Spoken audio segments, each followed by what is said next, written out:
आप सबको जय मसीह दोस्तों। मैं सुमन विश्वास मल एक बार फिर आपके सामने आई मेरे एक और इस नए वीडियो को लेकर, जहां पर हम बात करेंगे कि परमेश्वर का मनुष्य के लिए क्या मकसद है। जब हम देखते हैं संसार की तरफ, मनुष्य को देखते हैं कि किस तरीके से वो बालक के रूप में जन्म लेता है, धीरे धीरे वो बड़ा होता है, जवान होता है, जवान से और बड़ा होता है और फिर एक दिन वो बहुत बूढ़ा हो जाता है। इतना बूढ़ा हो जाता है कि उससे कोई भी काम भी संभव नहीं हो पाता है और फिर लास्ट में वो क्या होता है, वो मर जाता है। क्या परमेश्वर का यही मकसद था हम मनुष्यों के लिए कि हम पैदा हुए, बड़े बूढ़े हों और फिर दुनिया से चले जाएं, हमेशा के लिए मर जाएं? हम सब जानते हैं कि परमेश्वर ने सृष्टि की रचना अपनी शब्दों से करी। उसने जो जो बोलता गया वो होता गया। लेकिन दो चीजें ऐसी थी जो परमेश्वर ने उगाई और अपने हाथों से बनाई। नए नियम में हमने पढ़ा है कि यीशु मसीह ने कहा है कि मार्ग, सत्य और जीवन मैं हूं।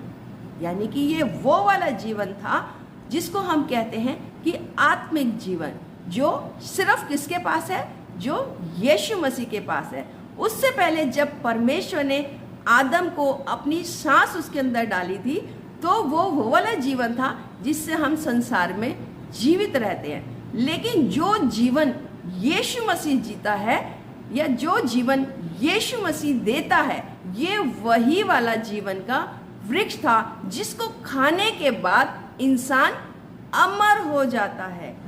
हाँ दोस्तों, इसी जीवन के वृक्ष के फल को खाने को परमेश्वर ने मना नहीं किया था। यानी कि वहां पर परमेश्वर के संग संग जब परमेश्वर का आत्मा वहां पर मंडराता था, वहां पर यीशु मसीह भी आत्मिक रूप से मौजूद था और जिसका फल खाने को परमेश्वर ने आदम को मना नहीं किया था। कौन सा फल खाने को मना किया था? वो था भले और बुरे के ज्ञान का वृक्ष। क्यों मना किया था? जिसको हम देखेंगे उत्पत्ति की किताब, उसका 2 अध्याय, उसकी 17वीं आयत में लिखा है, पर भले या बुरे का ज्ञान का जो वृक्ष है उसका फल तू कभी ना खाना, क्योंकि जिस दिन तू उसका फल खाएगा उसी दिन मर जाएगा। और फिर क्या हुआ? जब हव्वा आई तो आदम से 2 भूल हुई, 2 गलतियां हुई। पहली गलती ये हुई कि जिस हव्वा को परमेश्वर ने आदम को दिया था, उसी हव्वा को उसने अकेला छोड़ दिया और अकेला छूटने की वजह से वो हव्वा शैतान के बहकावे में आ गई। तो सब जानते हैं कि उसने हव्वा के कहने में आके उस फल को खा लिया। और यही नहीं, एक और बड़ा पाप आदम से यहाँ पर हुआ। वो क्या पाप था? जब उसने हव्वा के कहने पर उस फल को खाया, उसके बाद जब परमेश्वर वहाँ पर आया और जब परमेश्वर ने उससे पूछा कि तूने ये फल क्यों खाया, तब आदम ने उसी समय परमेश्वर से क्षमा नहीं मांगी, बल्कि उसने क्या किया? उसने उस हव्वा का नाम लगा दिया, जिसकी वजह से हव्वा ने भी शैतान का नाम लगाया और वो सब एक दूसरे का नाम लगाने लगे, जिसकी वजह से वही हुआ जो परमेश्वर ने कहा था। याद है परमेश्वर ने क्या कहा था? परमेश्वर ने कहा था, जिस दिन तुम ये फल खा लोगे उसी दिन तुम मर जाओगे।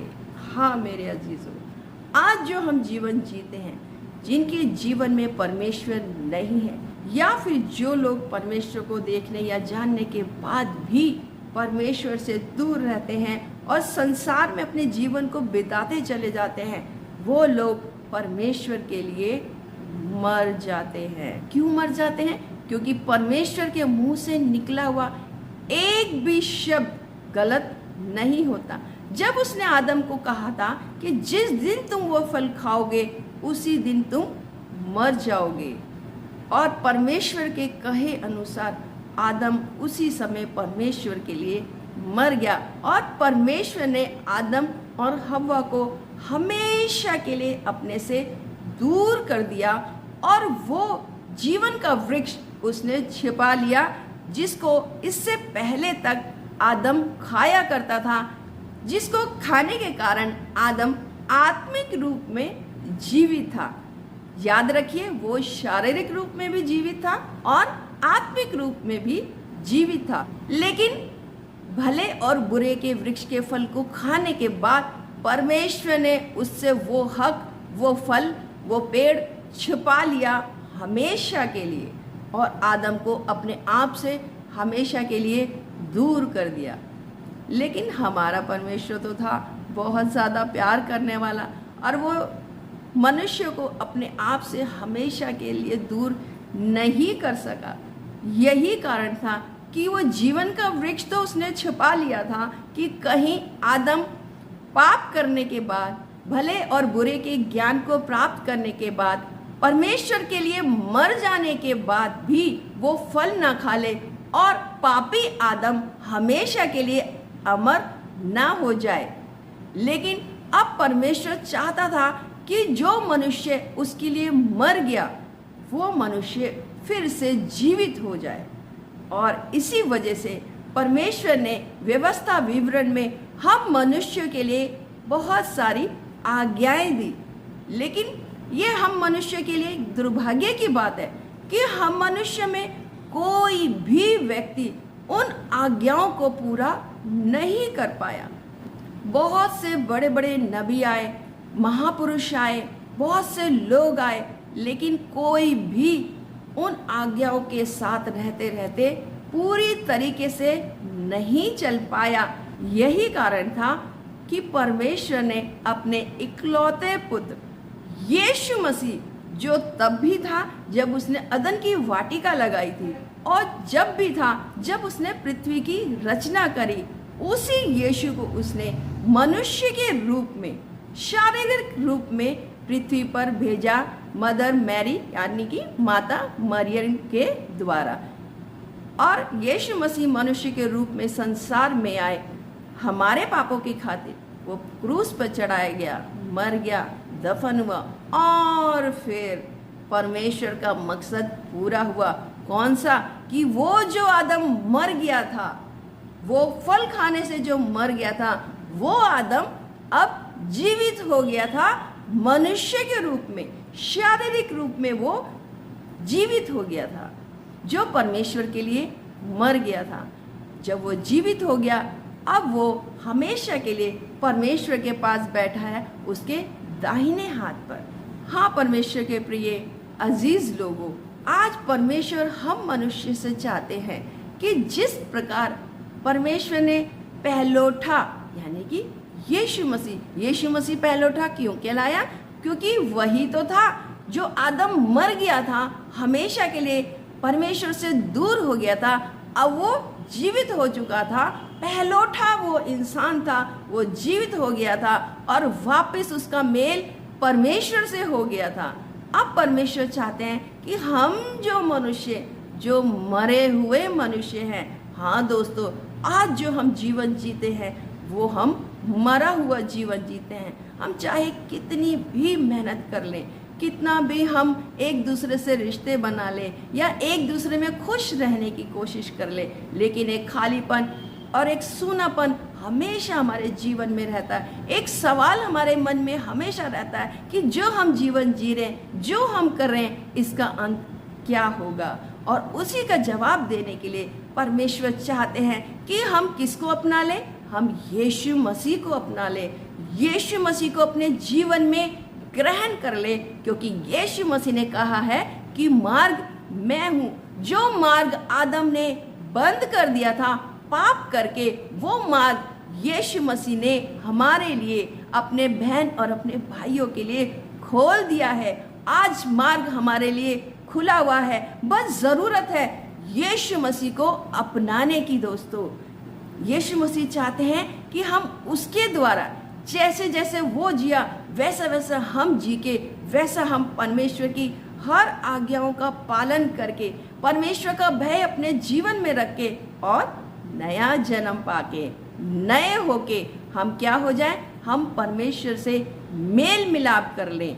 जिस तरीके से यीशु मसीह पहलौटा के लाया, उसके बाद हम भी जाके परमेश्वर से मेल मिलाप कर ले।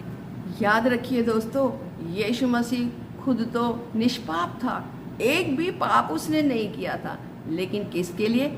आपके लिए और मेरे लिए वो क्रूस पर चढ़ाया गया।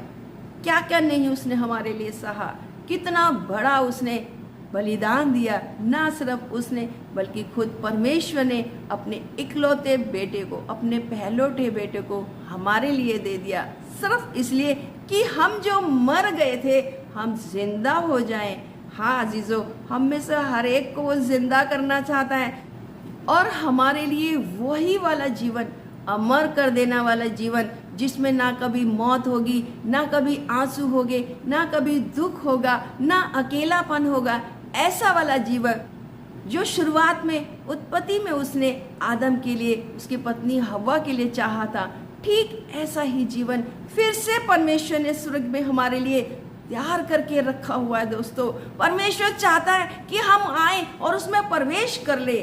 और प्रवेश कैसे करें? हम यीशु मसीह के द्वार के अंदर से गुजर के, यीशु मसीह के अंदर से होके हम उस द्वार के अंदर, उस स्वर्ग के अंदर प्रवेश कर ले। परमेश्वर हमसे मेल मिलाप करना चाहता है दोस्तों, ताकि फिर से उस हमेशा के लिए अनंत जीवन को पाले, जिसको हमने उत्पत्ति के समय में छोड़ दिया था, जिससे हम दूर हो गए थे। याद रखिए, आज जो हमारे लिए जीवन रखा है परमेश्वर ने, वो उस अदन की वाटिका से भी बहुत ज्यादा खूबसूरत जीवन है दोस्तों। और परमेश्वर चाहता है कि हम में से हर एक इंसान उस स्वर्ग के अंदर प्रवेश कर ले। हालेलुया, प्रभु की स्तुति हो। आइए हम प्रार्थना करें। धन्यवाद यीशु, धन्यवाद पिता, धन्यवाद परमेश्वर, धन्यवाद मसीहा जी, थैंक यू जीसस, धन्यवाद पिता परमेश्वर जी, पवित्र यहोवा जी, कि तू हमसे कितना प्यार करता है। यीशु, इतना प्यार तो हमसे कभी किसी ने नहीं किया। खुदा बन खुदा, उद्धार करता, तेरे इस बड़े महान प्रेम के लिए तेरा धन्यवाद, कि जब आदम पिता परमेश्वर जी दूर हो गया था उस फल खाने के बाद, तब भी तू हमारे बारे में सोचता रहा, ये सोचता रहा कि हम किस प्रकार से तेरे करीब फिर से आ जाएं, फिर से हम जिंदा हो जाएंगे। यीशु, मैं तेरा धन्यवाद करती हूँ पिता परमेश्वर जी, कि खुदावन खुदा तूने अपने बेटे को हमारे लिए भेज दिया। खुदावन खुदा, ओ पिता परमेश्वर, तेरे से विनती प्रार्थना करती हूँ खुदावन खुदा, कि पिता परमेश्वर जी हम में से हर एक को बुद्धि और समझ दे दे, जो आज मरे हुए जीवन में जीते हैं, जो संसार में भटकते रहते हैं, जो संसार में प्यार को, अपनेपन को ढूंढते हैं, जो अपने आप को अकेला पाते हैं। खुदावन खुदा, उद्धार करता, हर एक मनुष्य के जीवन में तू काम कर पिता, कि वो संसार में ढूंढना बंद कर दे और तुझ महान जिंदा परमेश्वर की निकटता में बढ़ता चला जाए। खुदावन खुदा, जितने पिता परमेश्वर मेरे साथ हैं प्रभु जी, इस वीडियो को देख रहे हैं पिता परमेश्वर और इस प्रार्थना को कर रहे हैं पिता परमेश्वर जी, मैं दुआ मांगती हूँ खुदावन खुदा, उनमें से हर एक को छू दो यीशु मसीह जी। खुदावन खुदा, उनके जीवन में कोई भी परेशानी या कोई भी दिक्कत या कोई भी बीमारी हो उनके या उनके अजीजों के जीवन में, खुदावन खुदा यीशु नासरी जी, आज तो उनमें से हर एक को छुटकारा दे और हमेशा का जीवन उनके लिए दे दे। खुदावन खुदा पिता परमेश्वर, ताकि पिता परमेश्वर तुझको वो चख सके और फिर तेरे पीछे हमेशा के लिए हो ले। खुदावन खुदा, ताकि उस जीवन को धर ले जो तूने हमारे लिए रखा है खुदावन खुदा, और तेरे साथ हमारा और उन सब का मेल मिलाप हो जाए। खुदावन खुदा, तेरे हाथ में हर एक को सौंपती पिता परमेश्वर, जितने उदास, निराश और परेशान है, बीमार है पिता परमेश्वर, हर एक के जीवन में तेरा काम प्रकट होने पाए, ताकि उनका विश्वास खुदावन खुदा तेरे अंदर बहुत आज से बढ़ने पाए और वो जान सके कि तू जिंदा और बहुत ज्यादा प्यार करने वाला खुदा है। ना तो तूने पहले कभी हमें छोड़ा था और ना तू अब तू हमें कभी छोड़ेगा खुदावन खुदा, क्योंकि तूने कहा है मैं तुझे कभी अनाथ ना छोड़ूंगा, मैं तेरे पास आता हूँ। खुदावन खुदा, हर एक को तू संभाल, हर एक के साथ हो, हर एक का तू निगहबान हो, सब कुछ तेरे सुरक्षित हाथों में सौंपते हुए यीशु के सामर्थी नाम में मांग लेती हूँ, आमीन।